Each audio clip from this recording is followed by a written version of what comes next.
Hey guys, today we are going to lease a vehicle. What does leasing a vehicle mean?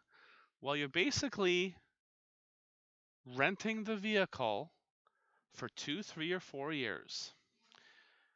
Suppose the car is worth $30,000 when you buy it, and it's going to be worth only $17,000 at the end of the lease term.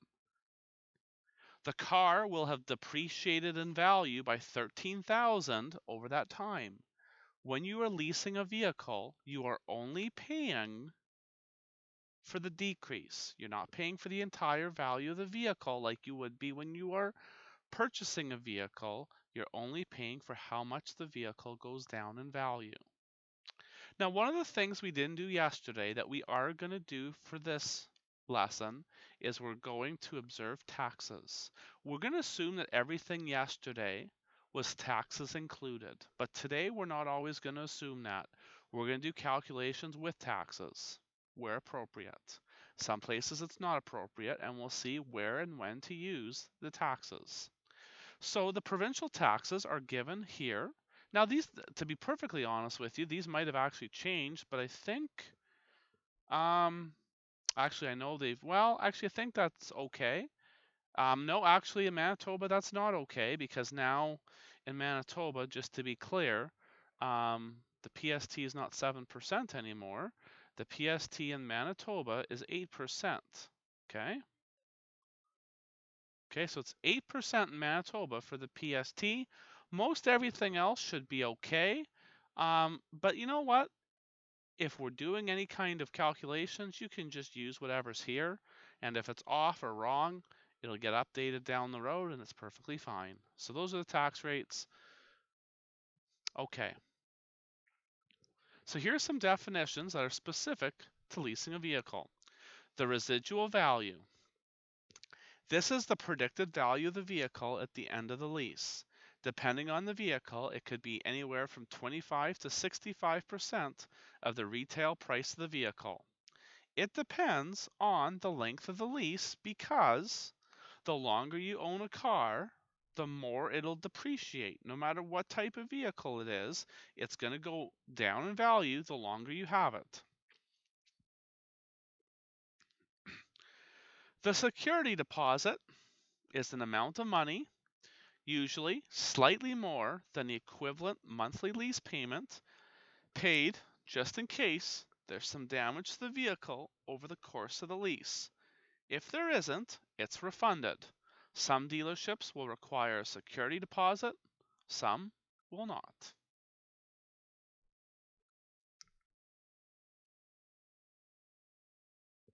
The term is the duration of the lease. It's usually between 24 and 48 months.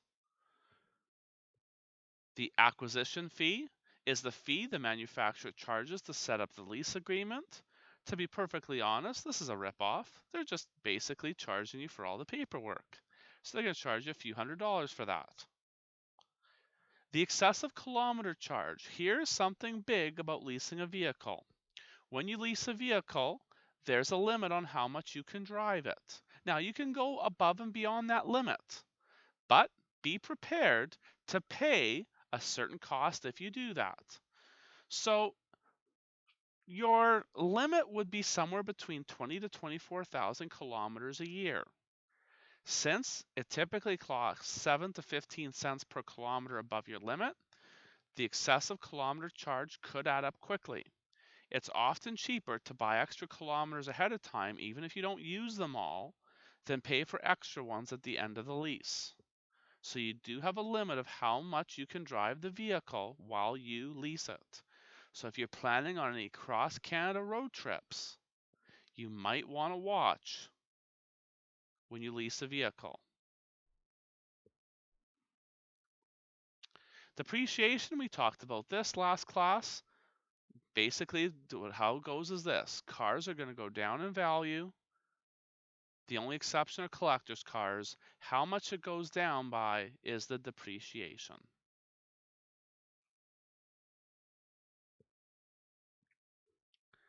At the end of the lease, you can bring your keys to the dealer, drop them on the desk, walk away, and you're fine and dandy. There's no further obligation. However, you could lease a brand new vehicle and start a journey with another vehicle. And you can continue that and be in a new vehicle all the time. But you could also take that vehicle that you leased and buy it at the end of the lease. In other words, now the vehicle is worth less. You could take out a loan for maybe 4 years and purchase it. So you could finance the residual value of the lease at the end of the lease. What are some advantages when leasing a vehicle? Well, if you want to keep trading it in, you'd always have the newest, the best, and the greatest every 2 to 4 years. You would pay less per month than someone who bought the vehicle, more than likely. You would pay lower taxes since you're only taxed on the monthly payment, not on the entire value of the vehicle. You'd have low maintenance costs because the warranty would likely cover pretty much everything on the vehicle. Now, there's always exceptions. You might have to pay to put new tires on it or something like that, but many of the costs would be covered under your warranty when you lease it. Also, there's something called gap insurance.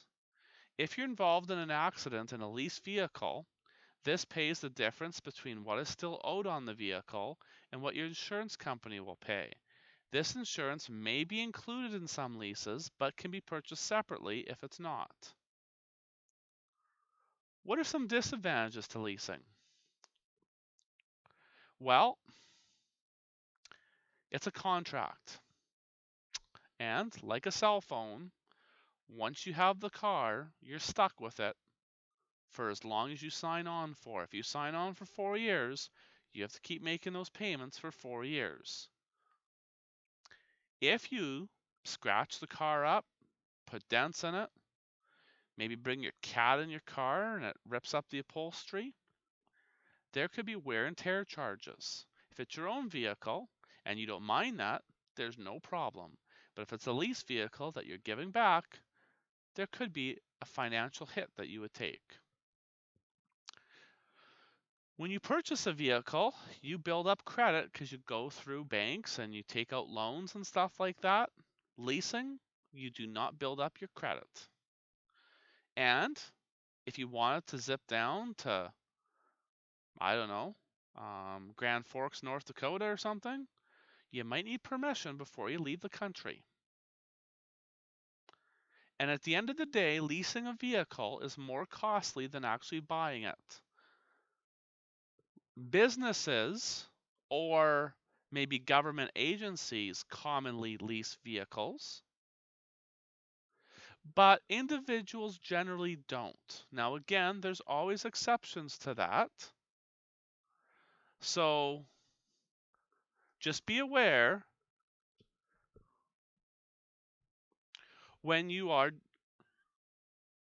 going for a lease that you know everything that there is to know.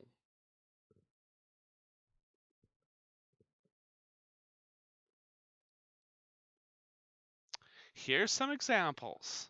We are going to make use of the TVM solver. Okay? There is also a spreadsheet we could use. Now we'll probably just use the TVM solver. Now I love the spreadsheet that there's this really very bright math teacher who developed this awesome spreadsheet for buying a new car and leasing a new car, calculates everything for you. It's very good. Also, there's a house one, and it's amazing. That math teacher is standing right in front of you right now. But we'll use the TVM solver, I think, because I don't think many of you do your math in front of a computer.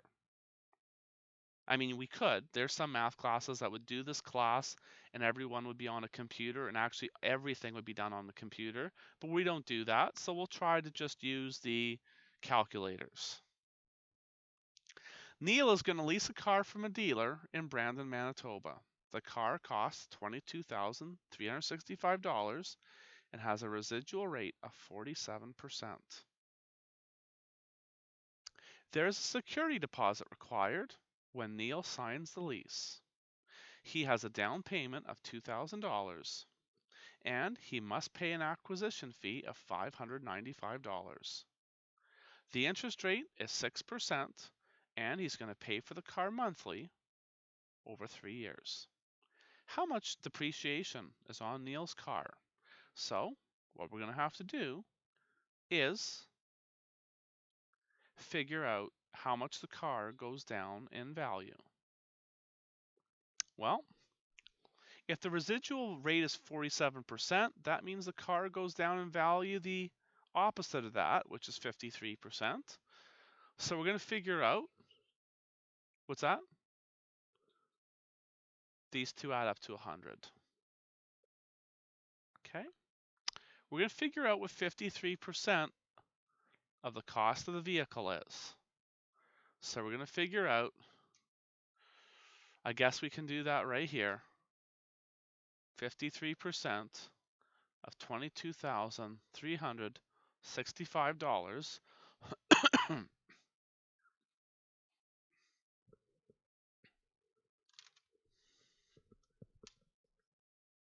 It is, if I typed that in correct, I did, or wrote that down correctly. Guess I didn't type anything in, but.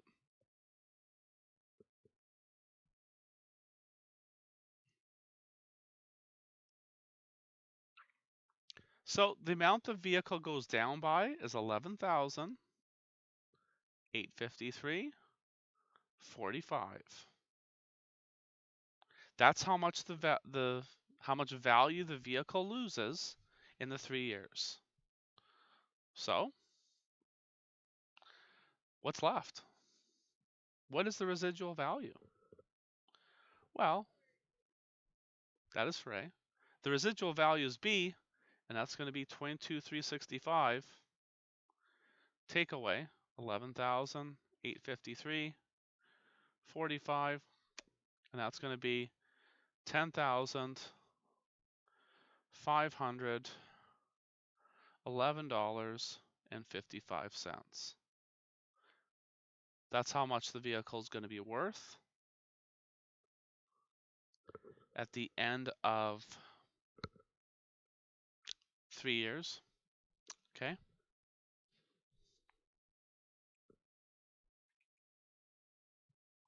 So the first question asks us, what's the monthly lease payment? Well, to find out the monthly lease payment, we're going to use our friend, the TVM solver. TVM solver is definitely going to be our friend for this problem. So it's 3 years and the interest rate is 6%. So 3 years would mean that N is 36. This is 6%. The present value is, here's the kicker though, guys, okay? Here's the kicker. All right. So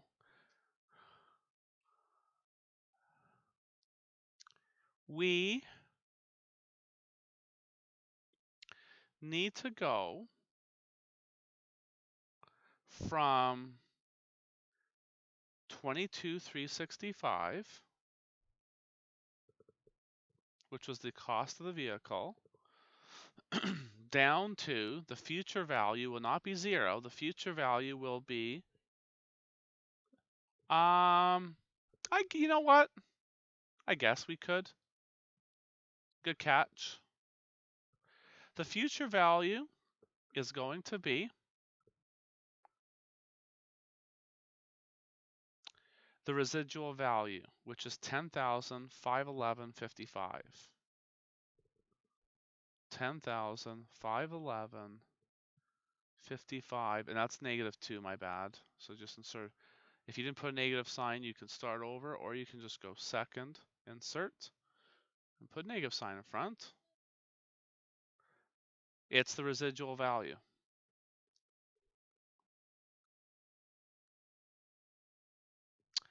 Payments and compounding periods per year are both 12. We'll go up to payment, alpha, solve. We'll see the payment is going to be 947.61. 947.61. I just want to test something here. If we didn't put the negative signs in here, the same thing should happen, except our answer here should be negative. Yeah, so it is 947.61. So you can keep these both as positives, and you'll get the same thing. I recommend, though, that you probably write them as negatives, as Julie suggested, though. So the monthly lease payment is $947.61.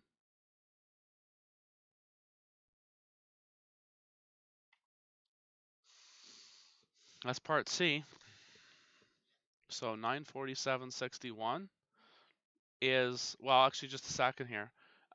We are in the great province of Manitoba, so it's actually going to be $947.61 because we have to do the whole tax thing. We'll multiply by 1.13.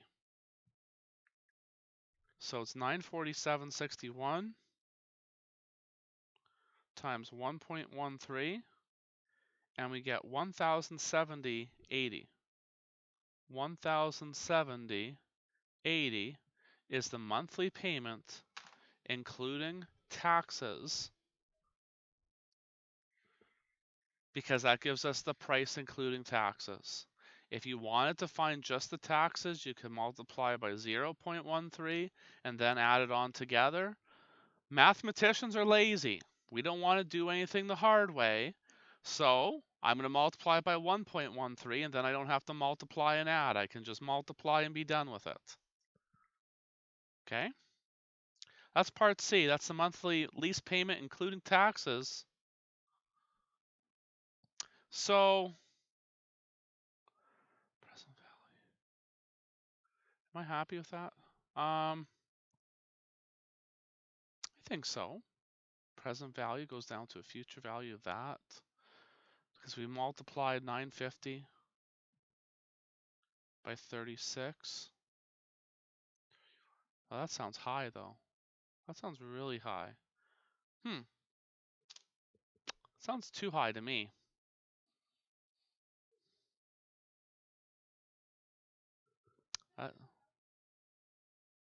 Well, when we did that, we got the same thing. I wonder, though, if we kept this one as negative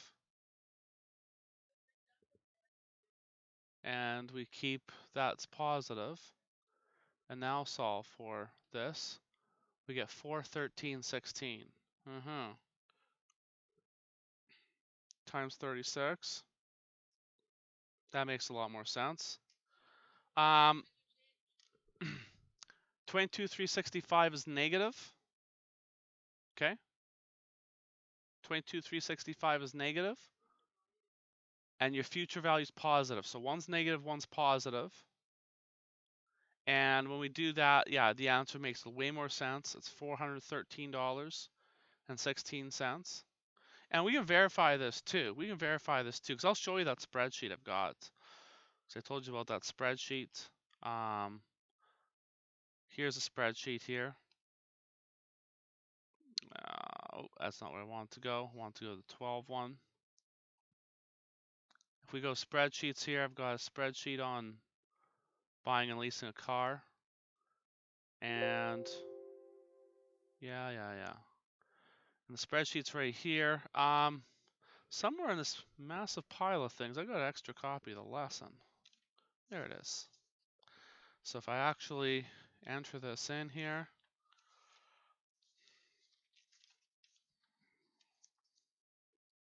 cost of the vehicle is $22,365.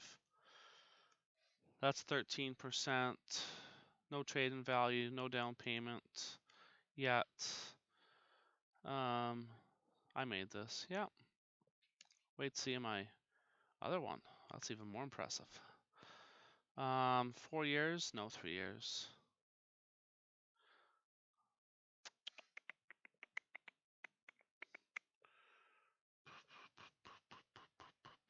Payment. Well, that's interesting. Oh, buying a car. That's why. That was dumb. That's 13%. Trade-in value, we'll say 0. Residual percentage is 47%. Acquisition fee, I'll leave that blank. Interest rate is 6%. That's 3 years. 466. Yeah. Good catch, Alana.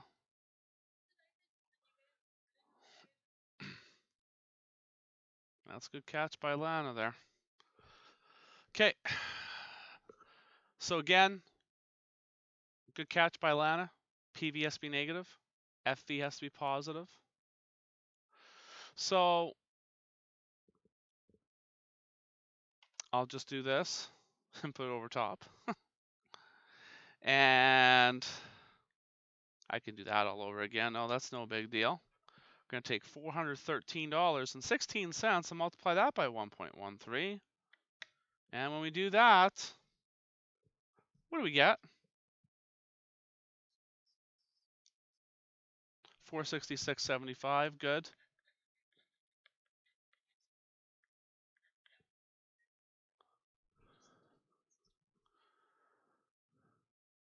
Okay.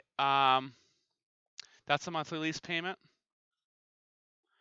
Part D, how much money is required at the time of signing? Well, I'm going to take this away now because here's what it is. To do Part D,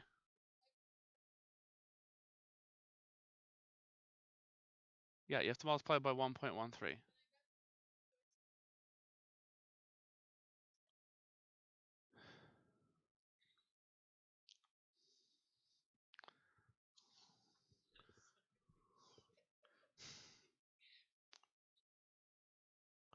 Yeah, I got 0.872. Good catch.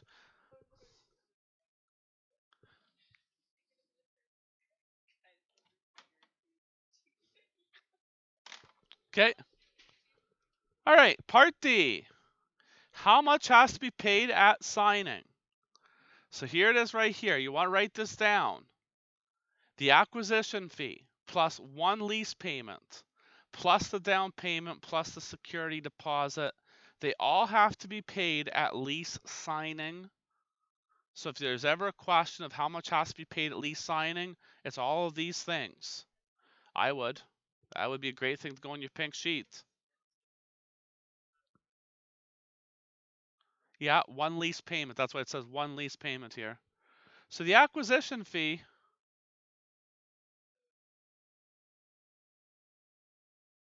in this question is $595 for all that paperwork they're going to do for you. One lease payment that includes taxes. So it's going to be $466.87. The down payment, if there's one that's required in this question, there is a down payment of $2,000. So that's also required. Then we have the security deposit. Now the security deposit has a star beside it because what we do is we generally do this.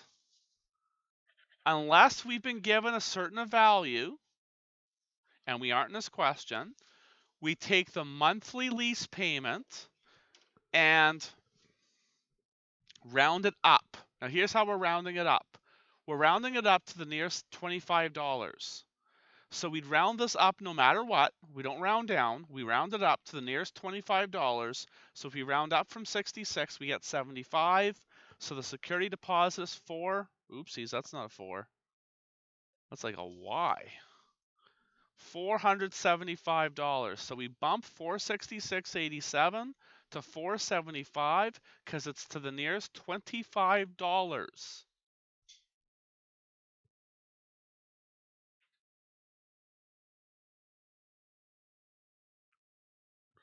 So it gets rounded in multiples of 25, and it always goes up. Now we're going to add those together, and that's going to give us how much has to be paid before you drive the car off the lot. You got your 5? Yep, that much. $595, $466.87. Bike's going to be way cheaper. But we'll talk about other options in just a little bit.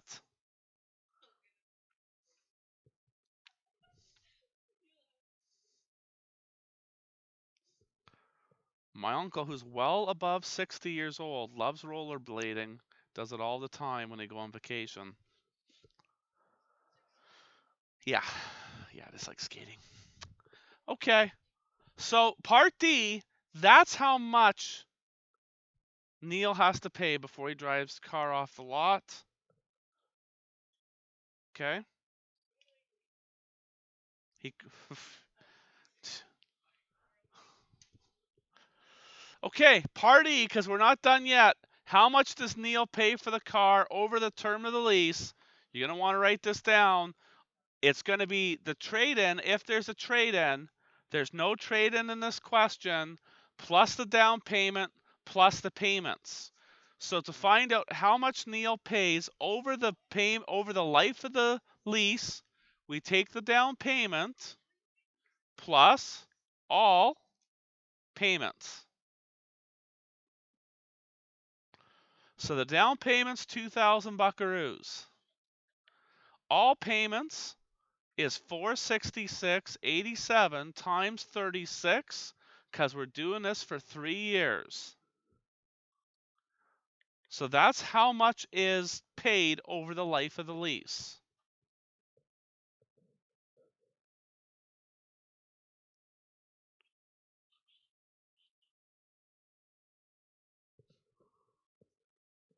Just these things. So you're going to get 18,807.32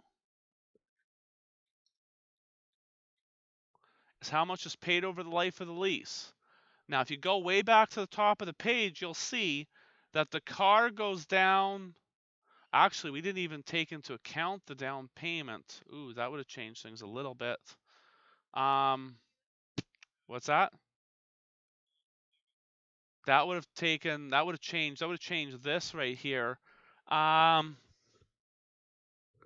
you know what we're going to do? Here's what we're going to do to make this question easier, just for today, just for this one. We're going to cross out this down payment. We're going to pretend it didn't exist. But we're going to make a couple changes, but they're easy changes to make. Okay?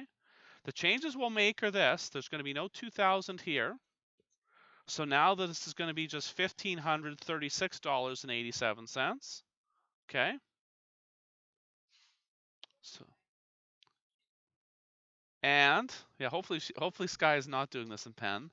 And we'll forget about this 2,000 here too, which means that this is going to be 16,000.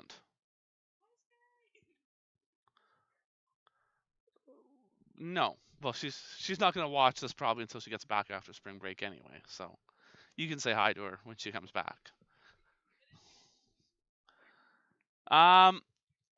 We have 3 more examples to do. Let's go. Well, not quite yet, because Alana wants to lease an SUV. She needs to make a down payment of $6,000 and make monthly payments of $700, taxes included. So because taxes are included, that means we don't have to worry about taxes for this question. She is allowed 20,000 kilometers for the year. All extra miles cost 20 cents per kilometer, taxes included. She estimates she's going to drive the car 110,000 kilometers in 4 years. How much in total will leasing the car cost, Alana, over the 4 years? Well, here's the thing. You got your down payment, that's $6,000. You've got your payments, that's 700 bucks over 4 years, so that's times 48. Then we have the mileage.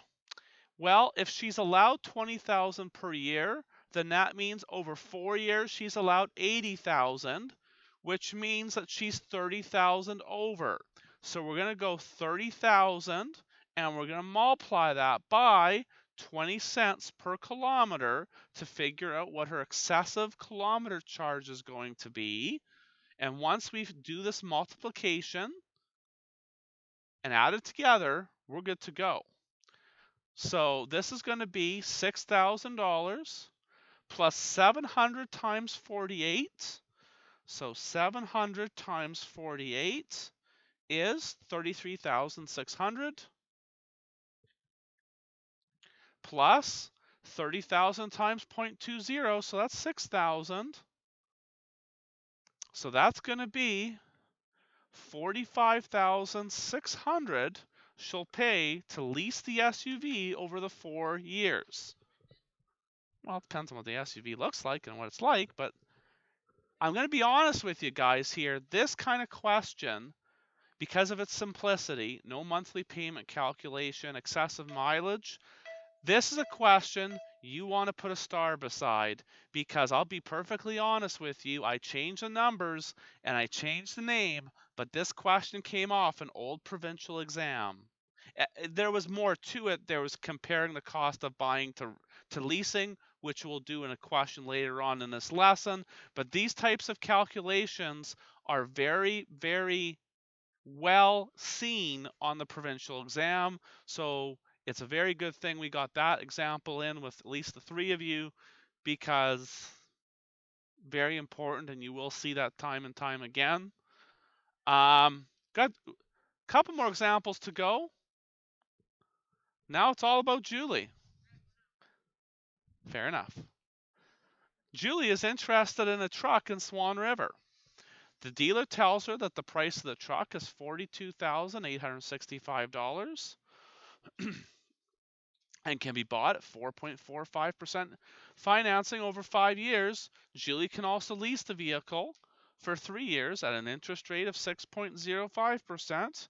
If she wants to buy out the vehicle at the end of the lease, she can do so at 4.45% over 4 years. So there's 2 different interest rates, one for buying, one for leasing. Julie does not have a trade-in or down payment. Well, we didn't do a down payment for the last question, so maybe we will include a down payment for this question. Let's say she does have a down payment, and let's say the down payment is, I don't know, let's say there's a down payment of, I don't know, let's say $7,000. And we'll work that into our calculations. Okay? All payments are done monthly. She will need to pay an acquisition fee of $595 for the lease and a security deposit. The residual value of the vehicle is 57%. What would her monthly payment be when buying the truck? So the option here is we're just looking at buying the truck. We're not leasing. We're just doing a straight buy from the beginning. So we are going to assume that we do have to find the price of the truck with taxes, and we are going to then subtract the down payment from that. Now that we do have to add taxes first and then subtract the $7,000. So to find out what our PV will be, we can actually do it all in the TVM solver, to be quite honest with you. So if we're going to do it in the TVM solver, we can go ahead and take 42,865, and we are going to add taxes to that. And we're in Manitoba, so that's times 1.13. Oopsies, I guess I need a decimal in there, otherwise that's going to be awfully ugly. And now we're going to subtract 7,000 to take that down payment off. And as you can see, it does the work for us. It gives us a PV of 41,000 and some change. We're buying the vehicle, so the interest rate is 4.45%. So that's what goes right here. It is monthly, and it's over 4 years, I believe, if I'm reading this okay. No, I'm not reading it's okay. It's 5 years, so that means that N is 60. Good thing I read it again.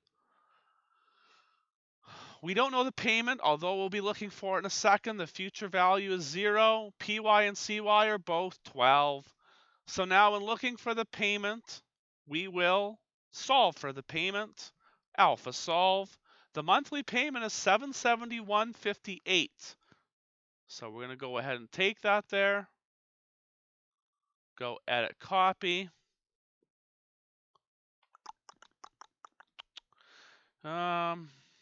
Just because of space, I guess, I'll put that over here. So that's $771.58. It's the monthly payment there.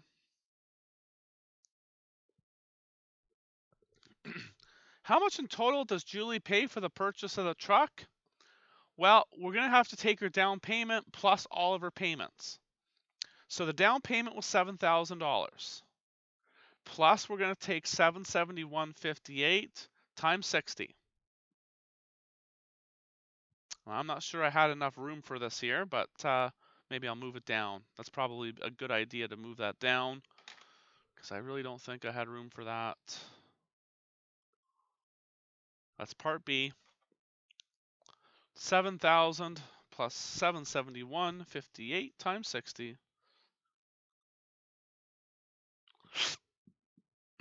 53,294.80.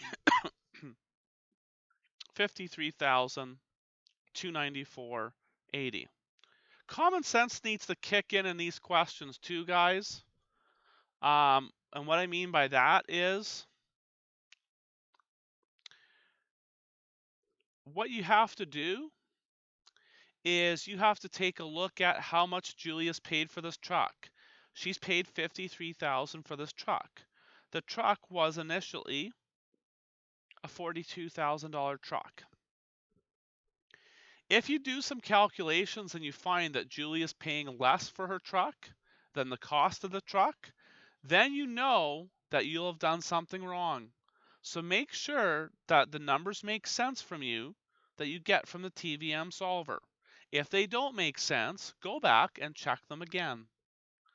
Part C, what's the monthly lease payment? Well, this is a little bit different. We do not add taxes to the value of the truck. We do add taxes to the lease payment. But what we also have to do is we have to keep in mind the down payment. So the vehicle's at $42,865. So that's going to be our starting point, although I guess it wouldn't be. It would be 42,865 minus 7,000, which would be 35,865. And we need to make sure to make that negative. So 35,865 is our present value. Okay, so that's the value of the truck less the down payment.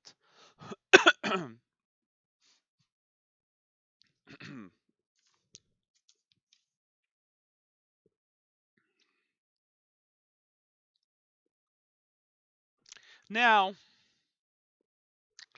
the residual value of the vehicle is 57%. In other words, it's 57% of the original vehicle, the original value of the vehicle. So the original value of the vehicle was $42,865.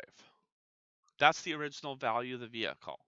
We're going to multiply that by the residual value rate of 57%. And I'm doing it in here just to save us time, so we don't have to do a separate calculation and then load it into the calculator. If we multiply that by 57%, we get $24,433.05. That's what we get when we multiply the total value of the truck by 57%. And we are not going 60 months, we are going 48 months for this lease. Oopsies, don't listen to me. Again, I'm not reading. It's 36 months. So now when we solve for the payment, we will get a payment of $430.42. That is the monthly payment on the lease of the truck. But wait a second. I'm asleep at the wheel because the interest rate's different and I didn't catch it. Now I did. And now the monthly lease payment is $471.22.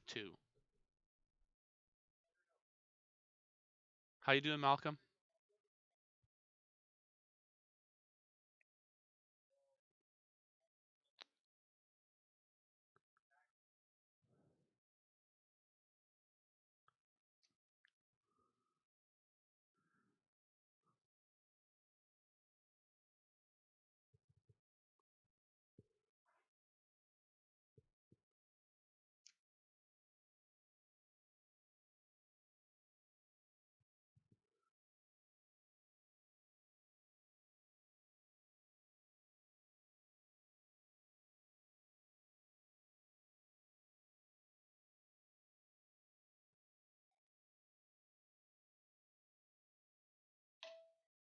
Okay, so $471.22 is the monthly lease payment. Additional driver's ed students, please head to Lab A for your course.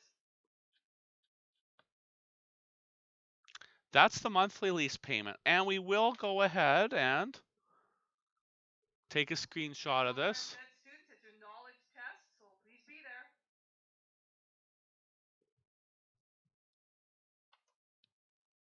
there. Oop, that's not where I want it to be. There we go.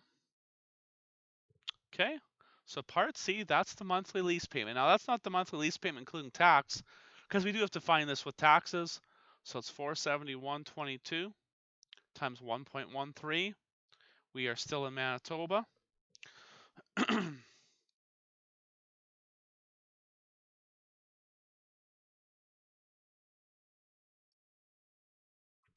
$532.48.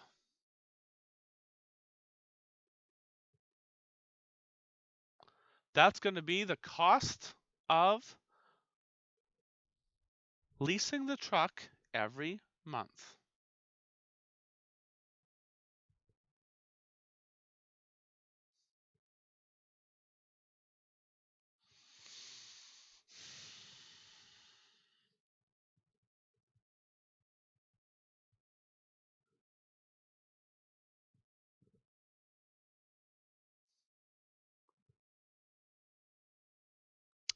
Now part E says, or part D says, what's the monthly buyout payment at the end of the lease? So if Julie leases the truck, after leasing the truck, she decides, I want this truck. I want to buy this truck. She's going to make the 4 years of payments after the lease to buy the truck. What would the 4 years of payments be? Now, the interesting thing about this is we're not starting at the maxed out value. We would be starting at $24,433.05, but plus taxes. So our present value is $24,433.05. That's the residual value, okay? But we have to multiply that by taxes. So we have to add taxes because we're taking out a loan to buy the truck now. So we have to find what the cost including taxes would be on the residual value. The good news is the interest rate's lower because we're buying. It's back down to 4.45%. The term is 48 months. The future value is 0 because we're buying the vehicle, so we're going to wait until the value of the vehicle is 0. And now all we have to do is go ahead and solve for the monthly payment for the 4 years that we spend buying the truck. So for those 4 years that we spend buying the truck, the payment's going to be $628.97.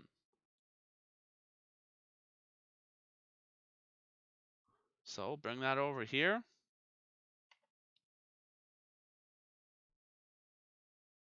Okay. We don't have to add taxes to this. We only add taxes to the monthly leasing cost. So we can just write it out. It's going to be $628.97. That will be the monthly purchase cost of the truck after leasing the truck for 3 years. So what we're doing here is we're exploring buying a truck and leasing it and then buying it.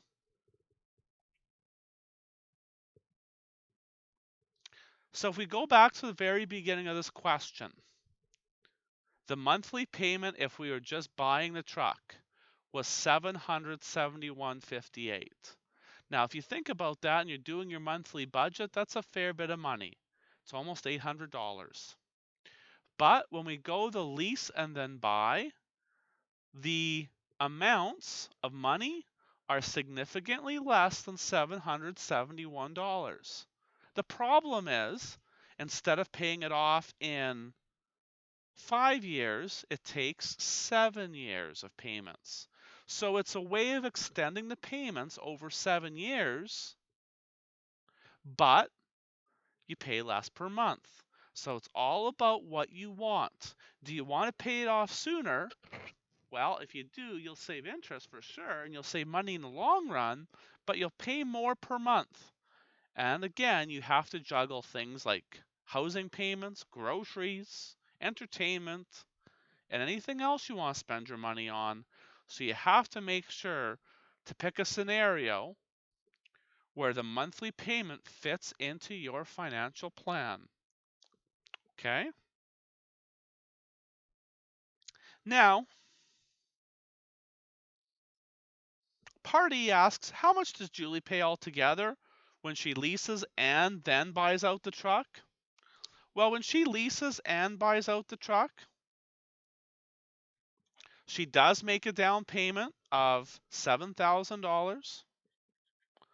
She does make lease payments of $532.48 for the first 36 months, and then she makes purchase payments of $628.97 over the next 48 months. We have to factor in all three of those things: the down payment, the monthly lease cost over every leasing period, and the monthly purchase cost over all 48 months.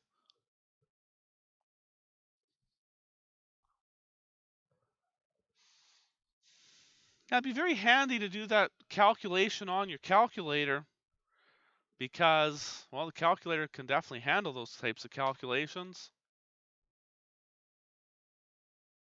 So if we go second quit, we can go 7,000 plus 532.48.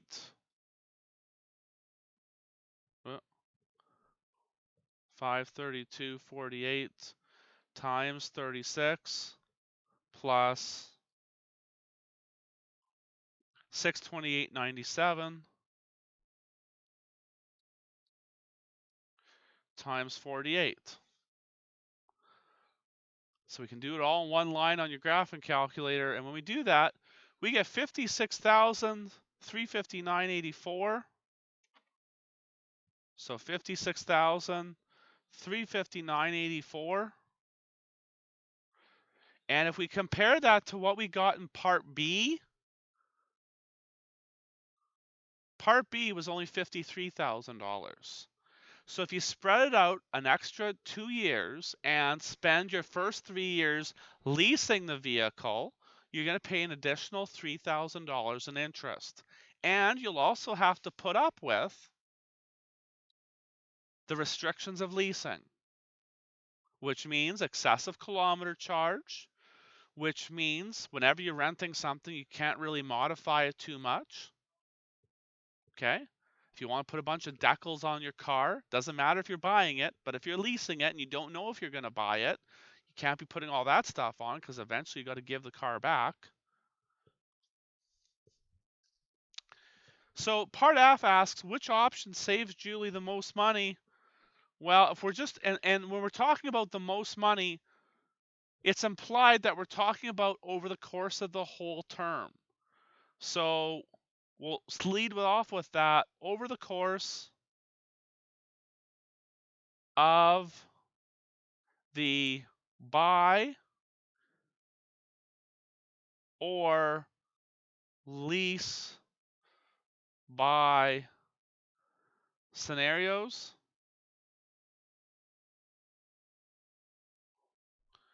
The total cost is cheaper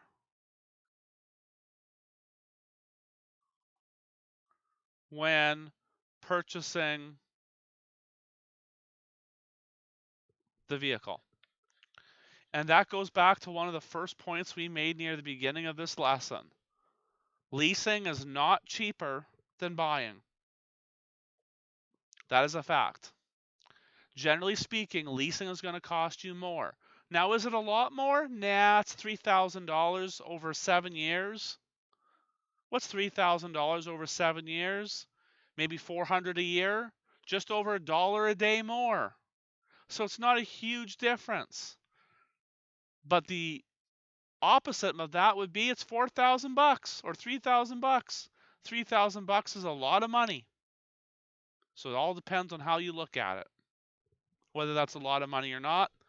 Part G, what factors other than the total cost could influence Julie's decision? Well, we touched on a few of them. Monthly cost. Leasing then buying may not be ideal, but it delivers a monthly cost that is $200 less for the first 3 years and about $140 less for the next 4 years. So the monthly cost may be a factor. What else may be a factor?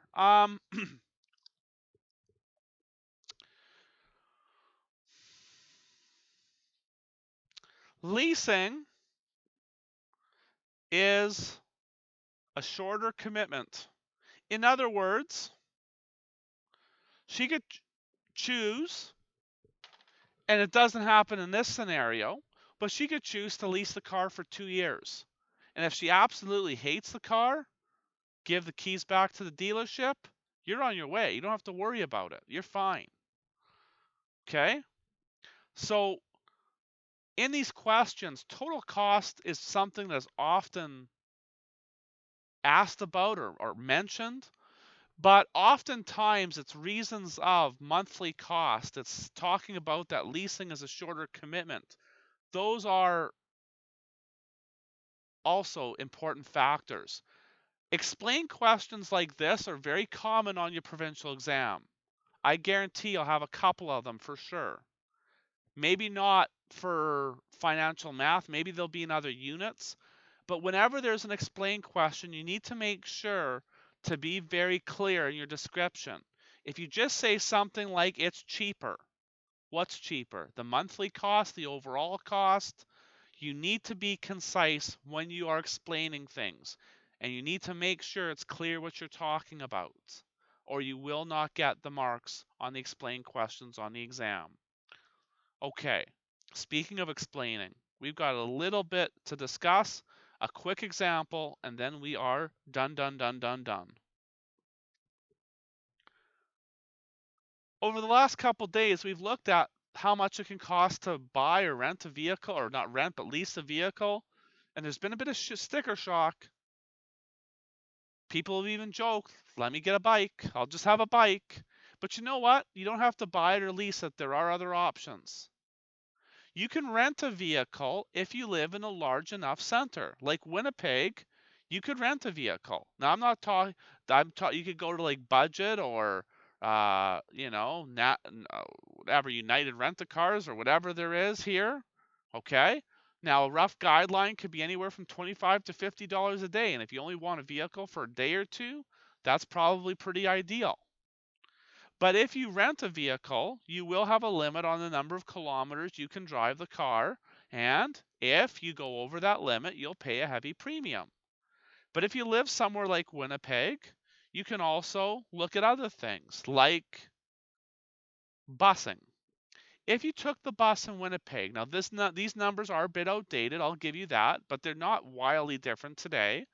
In the year 2013, a monthly bus cost was $82.80 per month or $993.60 a year. Think about that for a second here, folks. For about $1,000, you can ride the bus all year long. When you consider what everything else, cost you for your vehicle, the car I have now, when I was making monthly payments on it, the monthly payments were about $450 a month. The insurance was like $150, so that puts me up at $600. Gas was about $200, so that's $800 a month. That's $800 a month I'm paying for my car, and I have to pay that every month. But you could pay for $1,000 a year and get unlimited usage of a bus. Okay, so that's pretty cool. Public transportation also earns you a tax credit, which gives you further savings. If you use public transportation, you don't need to worry about parking. Again, places like Winnipeg or any other larger cities, you have to pay for parking in downtown areas. No need to do that if you're riding the bus. Now, riding the bus is very cheap. It's going to save you a lot of money, but that doesn't mean it doesn't have its disadvantages. It might not go everywhere. I remember I took the bus to university every day when I went to university, and there were parts of Thunder Bay that the bus didn't go to. Also, there's certain times a day where the bus might come only 40 minutes or every hour. So if you get finished at a certain time and you're ready to go home, you might have to wait almost an hour to hop on the bus. Plus, when you're waiting for that bus, it's going to also, when you get on the bus, it's going to make all these stops. So it's going to take a lot longer to get from point A to point B than if you're driving yourself. Now, here's one more thing to consider if you are in a large center. Now, we're not talking about like Brandon, we're talking more like Winnipeg. There's something called a car co-op, and that's an organization that allows members to share costs and use vehicles on a short-term basis, maybe a few hours, for example. You don't have to do a significant amount of paperwork like you do with car rentals, and it's often cheaper than renting a car if you're only going to drive it 200 kilometers or less. If you used your vehicle less than 5 days a week, then maybe a car sharing co-op would be considered cheaper than if you actually owned a vehicle.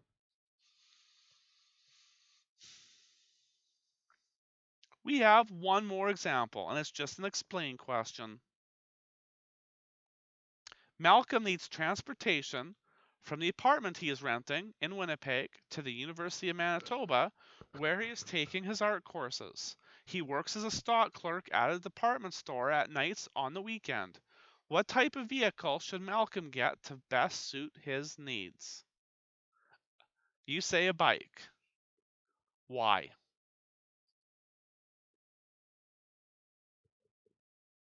Okay, fair. Um, so here's the thing I gotta ask you. Would you feel comfortable riding your bike home at midnight? Would you? No. So, I mean, here's the thing. Here's the thing. Sometimes the solution is not one thing, it's a combination of a few different things. Okay? So, what we could say is something like this. And I guess here's something that is not, it's not clear in this question, but I would say it's pretty clear that the apartment is pretty near to the school. Because if you're renting an apartment, you wouldn't rent a vehicle way on the other side of town. If you did that, the only way you would do that is if you had a car, probably. You wouldn't want to spend all that time on the bus. So, what we could say is to and from school on a bicycle. We could say that. We could say that you go to and from school on a bicycle. Because that's another thing that actually, when you go to university, renting, or not even renting, sorry, parking a car, getting a car pass, costs several $100s a semester. Just to park your car at the university. But if you have a bike, it doesn't cost you a thing. So there you go. The savings right there pays for your bike. So you could go to and from school on the bike. Now the job's a little different. Now we're going to play the assume game here because it doesn't clearly tell us in this question. But if we assume that the department store is close to home, then we could consider taking a cab. Okay? And we could even maybe, now this again, it depends on proximity here, but I guess you could probably say maybe bus to work and then maybe cab home after shift. Because sometimes, again, it depends on where you are, but I'm sure that some of the buses probably stop around midnight. There might be some that go beyond that, but you could take the bus to work and then you could take the cab home. You wouldn't want to take the cab both ways because if you're working a job as a student, you wouldn't be making a lot of money. And if you had to pay one cab fare, maybe you can get away with $10 to $12 in cab fare, which I understand would probably be like 1 hour of work, but at least you'd be safe. and you wouldn't have to worry about biking home. Now, my uncle, he's silly. He'll actually ride his bike home at midnight, and he'll go like literally from one end of Thunder Bay to the other. He's, what would take me like 15 minutes in my car, he's doing in his bike, and he's doing that at midnight. He's crazy. But if there was a discomfort with riding the bike late at night, which I could certainly understand, then taking a cab home at the end of the shift would be a way to alleviate that. Okay? So again, there's some thought here, and we could probably explain this just a touch. This would be more economical than a parking spot, because a parking spot itself is going to cost you a lot of money. But the parking spot and cost of car, because the car is going to cost you a lot of money. But the parking spot on top of that, take a bike. And if you take the bike, it'll make a lot more sense. Then, like I said, you could take the bus to work. Now, the bus to work is because you wouldn't want to leave your bike there, probably. Now, you probably wouldn't want to leave your bike at work. You could take the bus to work. That's gonna save you money. That's gonna save you money. You might have to take the cab home because the bus might not run. The bus might not be, or might be, the bus might not run late at night. So if the bus isn't running late at night, then take the cab home and then just save yourself a little bit of fear, I guess. Even if the bus ran late at night, I don't know if I'd want to take the bus late at night. As someone who did take a bus throughout university, there's times a day where you want to probably avoid the bus if you could. And late at night on the weekend would be one of those times. In certain areas, of course. Not in all areas, but in certain areas. Okay, that's it. That's the lesson. We are done.